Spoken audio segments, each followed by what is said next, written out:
You asked for a very honest and objective review of the movie House of Gar, and here it is. First of all, let it be noted that that movie is a very timely one, especially at this crucial point in time in our dear country. The message is loud and clear. The will of the masses will always eventually overcome tyranny and corruption and nepotism. Power, you see, is transient. So let our politicians or our militarisans in Agbada watch and learn. Let the political disciples of Basharun Gar watch and learn. Stop strutting as if you own the sun, because you actually don't. And whether you like it or not, you won't remain in power forever. Bo laya o sheka, bo riku ga o shouto. We thank the producers of that movie profusely for telling us such an important story at this crucial point in time. However, the movie is not without its shortcomings. Just like any other artwork, no work of art is perfect. There are some aspects of it that I find a bit confusing. After watching it, I asked,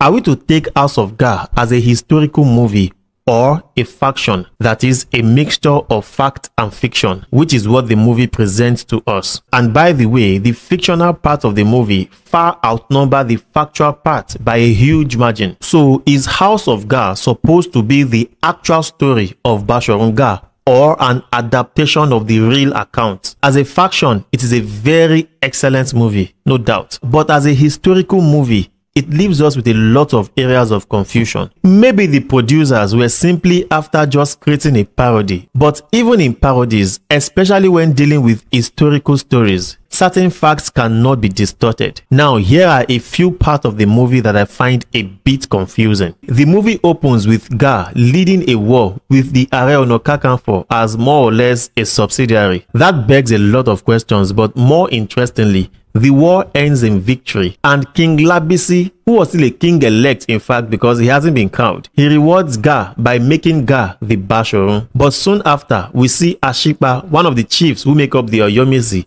welcoming Basharun to the seat of his ancestors. If it was a king that gives him the position as a reward, then how is it the seat of his ancestors? That is a bit confusing because the Basharun is supposed to be the head of the Oyomesi, who were the kingmakers. The Basharun is the one who actually approves the electing of the king, not the other way around. But even though this may happen in very rare occasions, in the case of Basharun Gar, it wasn't King Labisi that made him Basharun. The second area that I find a bit confusing is the case of the Festival of Orun. In that one movie, that festival is called Orun by some and it is called Orun by others, and these words don't mean the same thing. Orun is the number 5, while Orun refers to heaven, for lack of a better word. That festival is not Orun, it is Orun. It is a very sacred, mystical festival in which Ori is appeased. Orun is a Yoruba word that actually means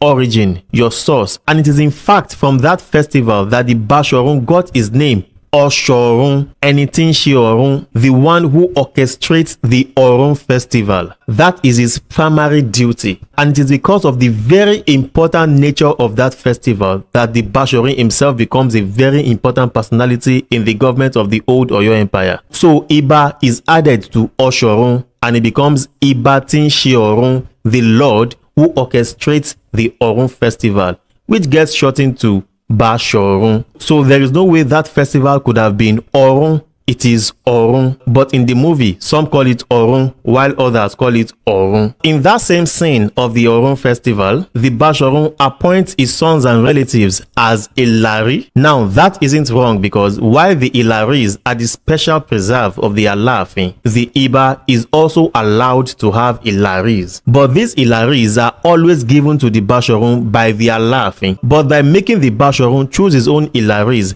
that could have been the producer's very creative way of establishing the anomaly that was the order of the day during the time of Basharun Gar. But Ilari is used in the movie as governors, which isn't exactly right because Iloris are the king's eunuchs. They are more or less servants, not really governors. The right term to use there would have been the term Ajele. Those ones serve as the provincial leaders that are sent by the Alaafin or Basharun to nearby towns to collect Ishakole or Asingba. which is tribute. And Ilari couldn't just have been used for anybody, because even that term Ilari is got from the way their hair is styled. Like I said, the producers may have just intended to parodize the whole thing, which is very much allowed. Again, in that scene, the Basharun appoints somebody to be the Ilari of a city called Ibadan. That is very confusing. It is as anachronistic as saying that Julius Caesar fought in a fighter jet. Because, correct me if I'm wrong, but Ibadan wasn't even in existence at that time. Ibadan came into existence because Oyo fell. In the time of Basharun Gaa, Oyo was still alive and standing. Ibadan was created even more than a century after the time of Basharun Gaa. So I was a bit confused when I heard Ibadan being mentioned in a story that is supposed to be that of Basharun Gaa. For more understanding of the history of Ibadan, please read this essay by Dr. Tunde Adegbola. Very soon after all that, we see the Oyomesi passing a vote of no confidence in Labisi, one Shigba fun Labisi, and that is not very consistent with what we have read in history books. King Labisi was so unlucky, so unfortunate to the point that he felt very miserable and humiliated, and he committed suicide by taking in poison. The man killed himself. It wasn't the Oyomesi that sentenced him to death. Agboluaje also killed himself. That is correct, but not by hanging. The man did not hang. He actually also took poison and died. In the whole of the history of all the Alaafins, it is only Shango that we are told died by hanging. Now, a very important aspect of that movie, which I must comment on,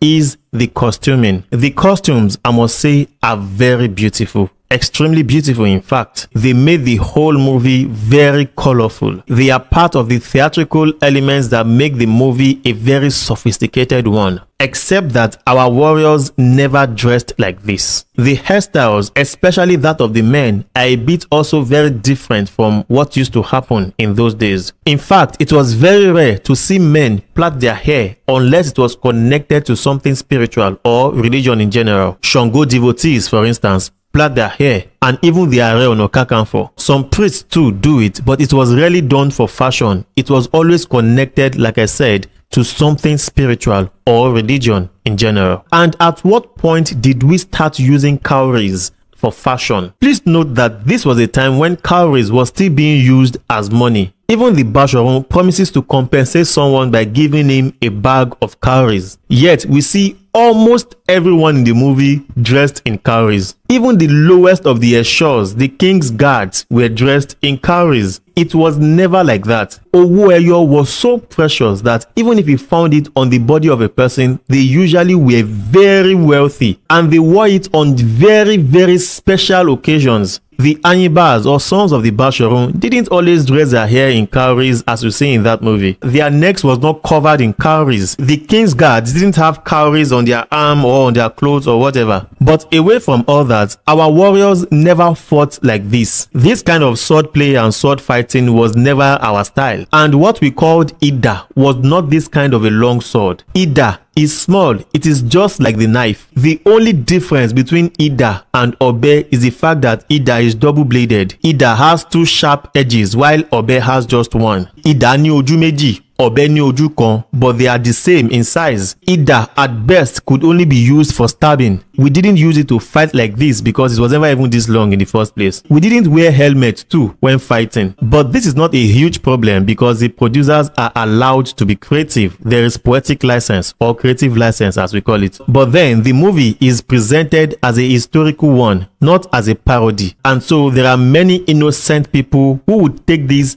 as our history. There are so many people who would think this was what happened in those days, and that is why this correction we are making is very important. Also, during the time of Basharun Gaa, the Fulanis had not yet taken over Ilorin. Ilorin was still 100% a Yoruba country. Ilorin at that time had not yet been incorporated into the Sokoto Caliphate. So presenting Ilorin as a land that the Fulanis had taken over is not consistent with history. Most importantly, one of the main problems I had with that movie is the spoken Yoruba. Generally, the movie did not do justice to presenting us with the kind of Yoruba that was spoken at that time. This is the old Oyo Empire we are talking about. many centuries ago. You can't tell me that the Yoruba we are speaking now is the same as the Yoruba that was spoken at that time. Our ancestors rarely spoke without garnishing their sentences with proverbs and idioms. They spoke a codified Yoruba. They spoke in codes. I expected the Yoruba in House of Ga to be very flowery, very lofty. But most of the characters spoke very ordinary Yoruba, especially major characters like the sons of Basharun Gaa. We read Shakespearean plays, for instance.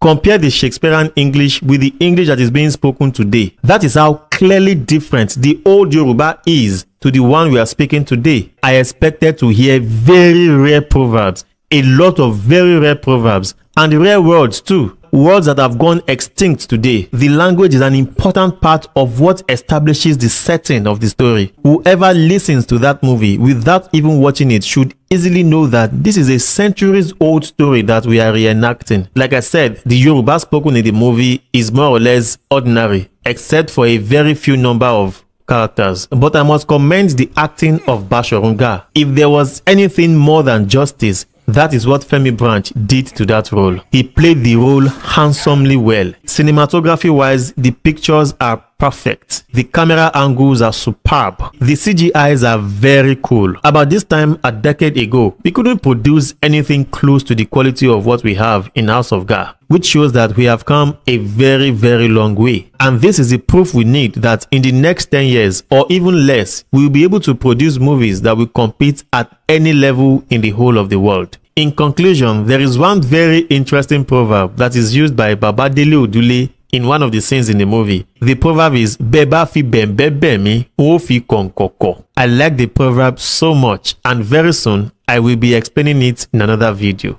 Till then, Washiri.